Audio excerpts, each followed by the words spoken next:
X can complete 1/3 of a certain work in 6 days. सोच के देखो ज़रा, आप 1/3 ऑफ समथिंग कर पा रहे हो इन 6 days. Definitely, in order to do the whole work, what is whole work? If you are doing, let's say this is the total work, you are able to finish one part, और इसमें आपको लग रहे हैं 6 days. Now you have two more parts left. You have 2/3 left. So 2 parts को करने में, again 1 part को करने में 6 days, another 1 part को करने में 6 days. तो definitely you would be taking 18 days to complete the whole work. If X takes 6 days to complete 1/3 of a task, X would be doing the whole work in 6 into 3, 18 days. ये whole work, 100% of the work.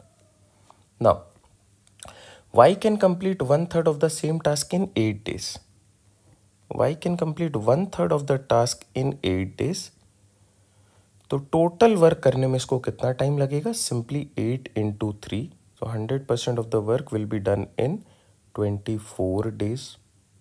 I hope आप इसे follow कर पा रहे हैं.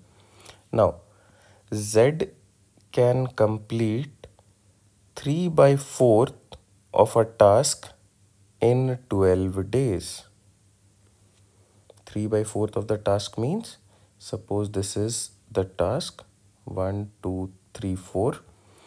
1 part, 2 parts, 3 parts. इसको करने में इसको लग रहे हैं total 12 days.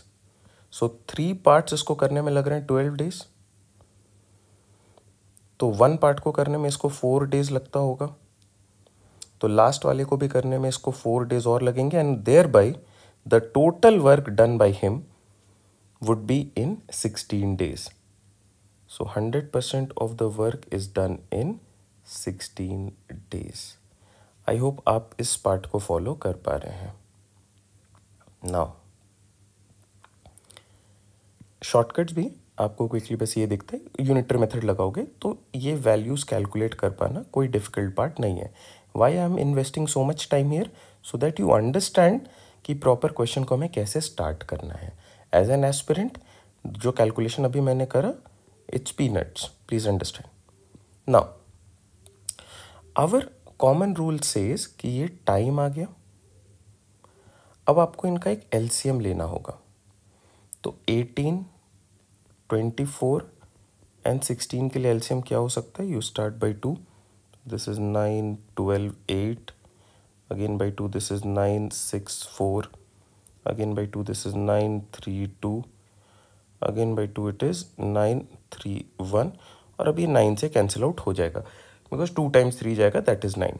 Now ultimately this is 16, 2 into 2 into 2 into 2 into 9.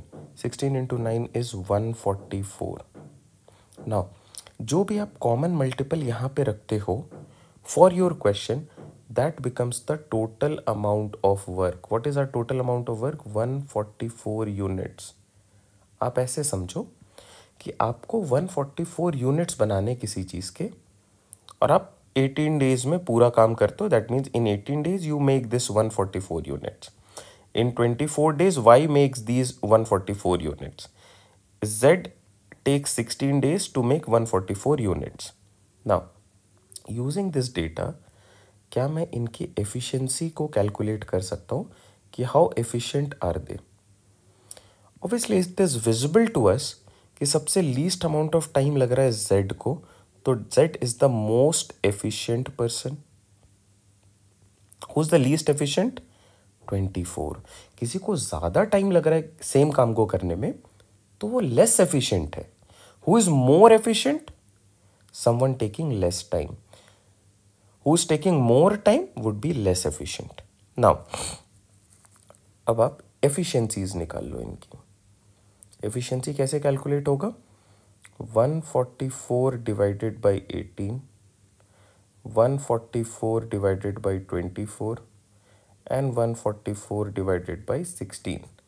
That is how we calculate their efficiencies. कितने यूनिट्स ये लोग रेस्पेक्टिव टाइम ऑफ अमाउंट पे कर लेते हैं. ठीक है. नाउ क्वेश्चन क्या कह रहा है? All of them work together for n days. I don't know for how many days, but I only know this is n days. जैसे आप 144 डिवाइडेड बाई 18 करते हो, तो you get 8. What is 8 here? 8 units per day. Next, 144 divided by 24, we get 6 units per day. मतलब ये 6 unit का काम per day करते हैं. Okay, 144 divided by 16, we get the resultant as 9 units per day. अब आप ज़रा रिफ्लेक्ट करो on to whatever I have mention. I said someone taking the least amount of time to complete the work is the most efficient person. Efficiency में सबसे आगे कौन है? 9 units. ये जो काम कर रहा है कौन अच्छा इंसान है, कौन एफिशिएंट इंसान है? Someone who is doing more amount of work in the given same time. सबसे लीस्ट एफिशिएंट कौन है? तो वाई है. ये सिर्फ और सिर्फ 6 यूनिट्स कर पाता है पूरे दिन में. In the whole day this person can do only 6 units. Okay, let's start by the data given in the question. क्या कह रहा है? All of them work together for n days. I don't know what is n.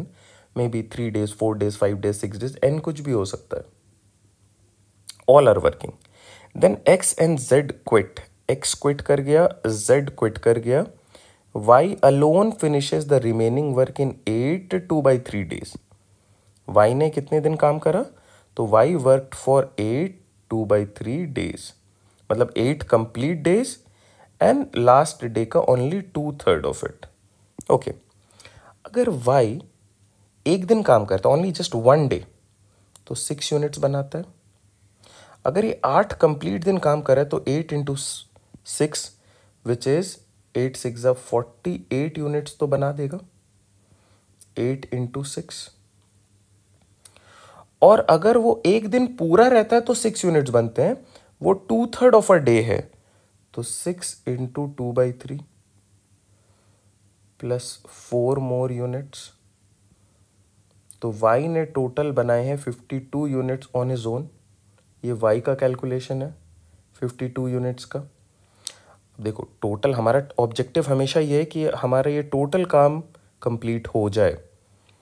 y ने 52 units complete कर दिए हैं. What is the remaining work? अगर आप रिवर्स करके देखो, y ने इतना काम करा, 8 2/3 डेज y ने वर्क करा है ना, तो y अपनी एफिशिएंसी से काम करेगा. आप कहते हो एक इंसान अगर एक दिन काम करता है तो 6 यूनिट बनाता है. वो 8 दिन काम कर रहा है ना, तो 48 यूनिट्स बनाएगा. 2/3 ऑफ द नेक्स्ट डे काम कर रहा है तो 4 यूनिट्स बनाएगा. 3/3 करता तो 6 यूनिट्स बना देता. तो y ने बनाए हैं 52 यूनिट्स. अब मैं अगर टोटल से इसको माइनस कर लूँ, 144 minus 52, we get 92 more units. ठीक है, अब ये 92 यूनिट्स बच क्यों रहे? ये इनिशियली x, y और z ने कंप्लीट करा होगा. तो आप क्या करोगे? टाइम क्या लगेगा इनको? तो time is equal to work, that is 92 upon the efficiency of x, y and z, which is 8 plus 6 plus 9. तो 92 upon 23, we get this as 4 days. तो इन लोगों ने 4 days काम करा होगा साथ में. अब ज़रा सोच के देखो क्वेश्चन क्या कह रहा है. All of them work together for n days. मैं बोल रहा हूँ they work together for 4 days. अगर ये 4 days काम करते हैं तो एवरी डे 8 6 एंड 9 23 यूनिट्स का काम करेंगे. 2 दिन में 46 यूनिट्स, 3 दिन में 69 यूनिट्स एंड 4 दिन में 92 यूनिट्स. आई होप आप इसे फॉलो कर पा रहे हैं. अब क्या होता है? x and z leave and now we have remaining 52 units. इस 52 यूनिट्स पे काम कौन कर रहा है? इस 52 यूनिट्स पे काम कर रहा है y. तो y के लिए टाइम कितना लगेगा? आप देखो, ये 8 टाइम्स कैंसिल आउट हो गया, फिर 4/6 बच गया, तो 8 2/3 डेज, और यही गिवन है यहाँ पे. तो n की वैल्यू यहाँ पे आ रही है 4 days. I hope this helps. Option B is our correct fit. देखो, आई अग्री कि इस साल जो पेपर आया है उसमें टाइम एंड वर्क के जो क्वेश्चंस पूछे गए हैं वो मॉडरेट टू डिफिकल्ट लेवल पे हैं. नो डाउट इसके बाद एक और क्वेश्चन है टाइम इन वर्क का, वो भी डिस्कस करूँगा, बट वो इससे भी ज़रा सा डिफ़िकल्ट है बिकॉज उसमें कन्वर्शंस बहुत सारे हैं। बट आइडली आपको इसी पाथ को फॉलो करना है। ये जो मैंने स्ट्रक्चर आपको सिखाया है कॉमन मल्टीपल रूल का, आप इसको फॉलो करो, डेफिनेटली आपका आंसर बनेगा। चलो, आई होप